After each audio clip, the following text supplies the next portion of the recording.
여러분 안녕하십니까? 내외방송 뉴스입니다. 이재명 더불어민주당 대표의 체포동의안 통과 이후 민주당이 가결표 색출에 나서자 비판의 목소리가 나오고 있습니다. 국민의힘에선 마녀사냥이라고 비판했고 야당에선 북한 김정은 정권이다, 섬뜩하다는 의견도 있었습니다. 최근 노동력 부족 현상을 겪고 있는 러시아가 북한 노동자를 활용해야 한다는 전문가의 주장이 제기됐습니다. 러시아의 리아 노보스티 통신은 모스크바의 한 경제대학 교수와의 인터뷰를 인용해 북한 노동력을 활용해 러시아에서 일하고 있는 중앙아시아 국가 출신 사람들을 대체해야 한다고 보도했습니다. 다음 달 7일부터 서울 지하철에서 하차한 후 15분 안에 다시 승차하면 추가 요금이 부과되지 않습니다. 서울시는 올해 7월부터 시범 운영 중인 지하철 하차 후 재승차 제도를 10월 7일 정식 도입하고 적용 시간을 기존 시간보다 5분 더 연장한다고 오늘 밝혔습니다. 올해 우리나라 농식품 수출액이 증가세를 보이고 있는 가운데 라면이 효자 역할을 톡톡히 하고 있습니다. 농림축산식품부의 자료를 살펴보면 이번 달 둘째 주 농식품 수출액은 63억 1천만 달러로 지난해 같은 기간보다 0.4% 늘었습니다. 피아니스트 박진영 씨가 최근 리투아니아에서 열린 추를요니스 국제 피아노 오르간 콩쿠르에서 우승을 차지했습니다.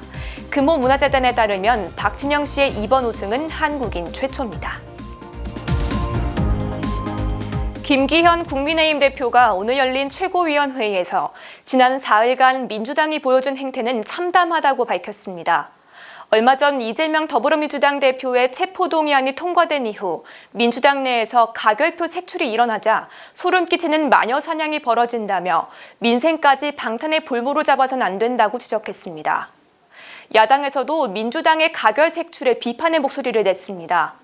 대표적인 비명계로 꼽히는 이상민 민주당 의원은 오늘 한 라디오 프로그램에 출연해 법치국가에서 무슨 색출이냐면서 여기가 나치 히틀러 시대도 아니고 북한 김정은 정권 시대 사회냐고 꼬집었습니다.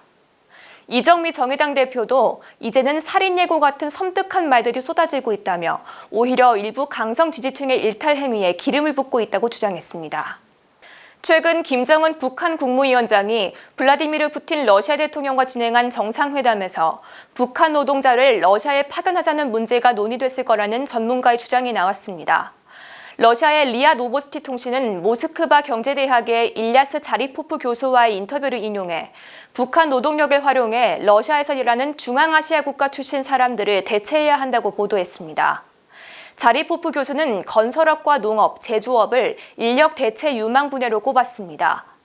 러시아는 젊은이의 상당수가 전쟁에 동원됐고 중앙아시아 노동자들도 이러한 이유로 귀국함에 따라 노동력 부족 문제를 겪고 있었습니다. 북한 노동자 파견을 위해선 러시아가 안보리 대북 제재 결의를 위반해야 하는 상황인데 이를 무시하고 북한 노동자를 받아들일 가능성도 제기되고 있습니다. 빠른 뉴스 행복을 주는 내외방송 정지원입니다.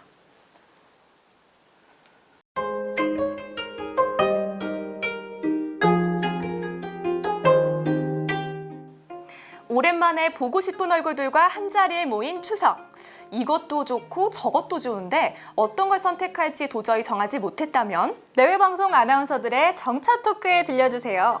더 이상 고민하지 마시고 소중한 분들과 행복한 시간 보내세요.